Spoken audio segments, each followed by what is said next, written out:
piatok prebehla ako teraz moja hnačka. Tam bola Dorka práve. Dorka má bobečko na packe a je to termálne alebo terminálne. Ako to povedať? Robím vlog do videa, vieš. Sa sťažujem, ako mám robiť drevo. A to, k čomu som teraz nadväzoval, je to, že som veľmi unavený, nejedol som ešte dneska a robím drevo. Aha, počkaj, ja som na to prišiel. Jo, dobre, timelapse.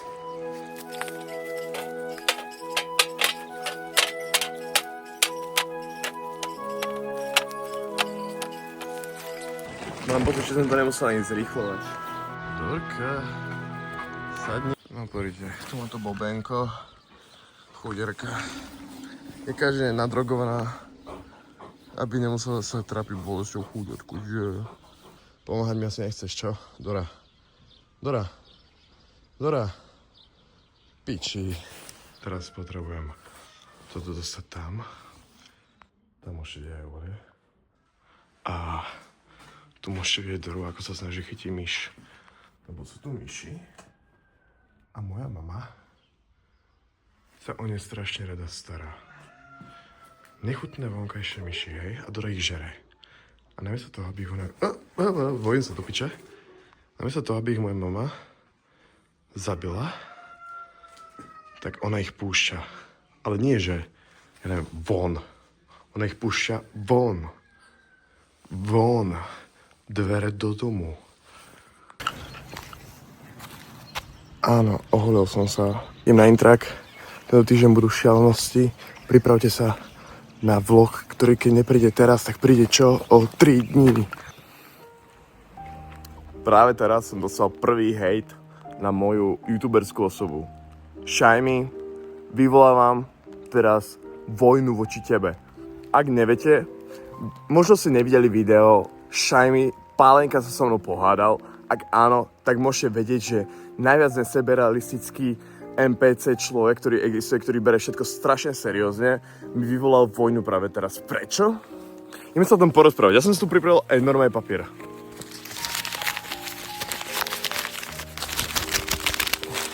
Takže, Shymy robí hroty. Skúsim to ísť celkovo z pamäti, lebo ja som sa snažil jednoducho vykecať od Shymyho, aby som mohol tieto hroty natočiť a on mi povedal, že to nemôžem použiť. Takže ideme parafrázovať, citovať človeka, ktorý mi zakázal akokoľvek využívať jeho tvorbu, online tvorbu. Takže Shymy, tvoje videá. Dneska som sa ťa pýtal, ako tvoje videá sú lepšie zeditované ako moje. Úprimne nechápem to. V tomto videu uvideli ste práve timelapse, ako som robil drevo. Videli ste, ako som sa fakt snažil zeditovať toto video. A ja tieto videá v poslednej dobe editujem jednoducho na CapCute. Je to rýchle, môžem jednoducho zrobiť pár klipov, takto sa s vami porozprávať a jemnúť to proste do CapCutu a stať sa slávnym, hej? On mi povedal, že na základe toho, ako moc sa venuješ svojmu videu, tak na základe toho záleží, akú kvalitu videa máš. Takže v podstate to, že moje video není perfektne zeditované, že to je proste rýchla kopa sraček, čo vypustím zo svojich úst, tak je automaticky zlé video. Kvôli tomu, že není hlboko 6 hodín editované, 15 minútových záberov, hej? Sa prezentuje online ako youtuber Shymy, že či môžem používať jeho content na vlastný zisk. Napríklad chcem zajtra urobiť normálne s kamarátmi hromadnú reakciu, kde si totálne z neho budem robiť piču, lebo Šimon strašne si ma nahneval.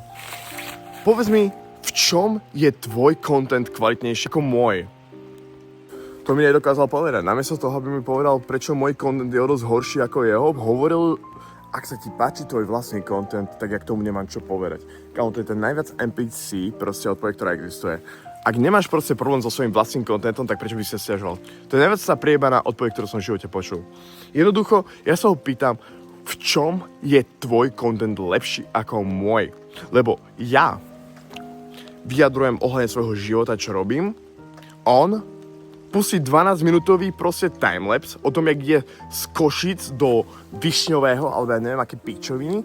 a potom tam jebne 14-minútový proste čierny obraz a hovorí, čo sa mu dialo za celý deň, hej? To mi príde ako veľmi neschopný vloger. Shymi si veľmi neschopný vloger. Úprimne viem o všetkom, čo si o mne rozprával, mimo chrbta, do mojich správ, všetko. Shymi, pokiaľ sa mi chceš vyhrážať, že budem ľutovať toho, čo o tebe rozprávam, kľudne budem toho ľutovať, ale nepovedal si mi dosť, prečo by som mal toho ľutovať. Prečo by som mal ľutovať toho, že reagujem na teba? Normálne si spojíme spraviť beef. On mi povedal, že nemá žiadnu potrebu robiť so mnou beef, lebo je lepší ako ja. Ľudia, Shymi není lepší ako ja. Shymi je priebaný východňarský kokot, ktorý si myslí, že je lepší ako ja. Hovorí, že jeho content za to, že trvá dlhšie, je lepší ako môj. Teraz normálne citujem. To, že som bordelár a mám zlú finančnú správu, a.k.a. som chudobný, je zlé. On normálne na mňa útočí na moju finančnú zodpovednosť, na to, že som bez financií, na to, že nemám žiadne peniaze. On si robí z toho zo mňa srandu. Čo mi príde neskutočne úbohé. Shymi, ak toto je tvoj jediný argument na to, prečo som horší človek ako ty, je to úbohé. Na to, že nejsom z lepšej finančnej vrstvy ako ty, neznamená, že som horší človek. Neznamená to, že som horší youtuber. Neznamená to nič. Znamená to, že tvoja rodina má jednoducho viac peniazy ako ja. Ja som sa možno nenarodil do najbohatšej rodiny, kedy mi moje ocko, ktorý mi požičal pojebanú Mazdu novú 2018 do Chorvátska kvôli tomu, že moje auto je priebane rozjebané a dokážem sa o vlastne postarať, neznamená, že som horší človek. Ja mám vlastnú Fabiu, ja som mal 2 auta za celý život. Ideme si teraz storytime, hej? Moja mama mi na 18 povedala, že dostanem najlepší darček v histórii sveta. Mala pravdu, ale nie na dlho. Povedala, že mi doniesla proste na moju 18 Megane Coupé. Nerobím si srandu, normálne Renault Megane Coupé, ale mal zle zatecené gumičky, tak jednoducho bum, šakalaka, sa vrátil a mama mi kúpila Feliciu. Ale Felicia bola kurevsky dobré auto, hej? Nikto by sa nemohol sťažovať na Feliciu. Mal to skôr držať na ceste a tak. A jednoducho, extrémne skrátkosti, zomrel mi dedo, hej? S ktorým som sa v živote nerozprával, ktorý proste najhorší človek, ktorý existuje. Žene, že rest in peace, proste užívaj si smrť, kámo, lebo mám tvoje auto a nejazdím na ňom úprimne dobre. Ako ste mohli vidieť v tomto videu, mal som defekt, ale toto auto je pre mňa všetkým, hej. Možno má hodnotu 2000 eur, možno má hodnotu maximálne 500 eur, to je úplne jedno. Ja dávam do toho auto všetko, čo môžem a snažím sa. Takže Shymi, ak si chceš robiť srandu z mojej finančnej situácie, najskôr sa pozri na to, čo si ty vybudoval svoju finančnú situáciu, OK? Lebo ja sa úprimne nechválim svojim majetkom. Mne môj majetok príde skôr vtipný. Za to, že nemám viac ako ty, neznamená, že som horší človek. A vieš, čo mi ešte ten chudák povedal? Shymi, ak toto počuješ, ty chudák, prosím ťa, láskavo mi odpíš. Povedz mi, aké konsekvencie bude mať? Viete, čo mi on napísal? Že kľudne môžem natáčať o ňom, koľko sa mi zachce, ale je iba na mne, ako budem znášať tie následky. To mi on povedal, on sa mi normálne vyhráža, že je úplne jedno, či sa mu smejem alebo nesmiem do videa. Aj keby som sa mu smial, je youtuber, mal by sa doslova postaviť za svoje vlastné meno a stáť si za tým. Mal by chápať nejaké youtuberskej kritike. Ale tvrdiť proste, že budem ľutovať toho, čo hovorím, je celkom extrém a podľa mňa by som to mohol podať na políciu s tým, že sa mi vyhráža, nie? Dobre, dojdi z toho Chorvátska, Šimon. Prosím ťa, buď sa so mnou porozprávať z očí do očí, alebo daj so mnou nejaký vlog, nejaký podcast. A láskovo ma nepiču, dobre? Lebo ja viem, že ja som 100-krát lepší streamer, youtuber ako ty. Ja to viem, lebo ja mám o mnoho väčšie skúsenosti. Na to, že ty 4 hodiny robíš 16-minútové video, kde jebneš 5-minútový timelapse a takto sa natáčaš. Hi guys. Pojebám vám teraz chorvátske kurvy a mám pritom priateľku. Áno, Šimon, ja o tom viem. Sám si sa tým chválil. Sám si mi povedal, že sa plánuješ kurvy so svojimi priateľkami. Tak mi povedz, si lepší človek, keď máš priateľku tuto na Slovensku a kurvíš sa tam v Chorvátsku a si mi povedal, že sa plánuješ kurviť ako v Chorvátsku? Prejde to ako férové? Shymiho priateľka, prejde to férové, že on sa tam kurví s nejakými ďalšími Chorvátkami a mne niečo hovorí? Ako kľudne má hovárať za mojím chrbtom, ale ja sa za to nehambím, to je ten problém.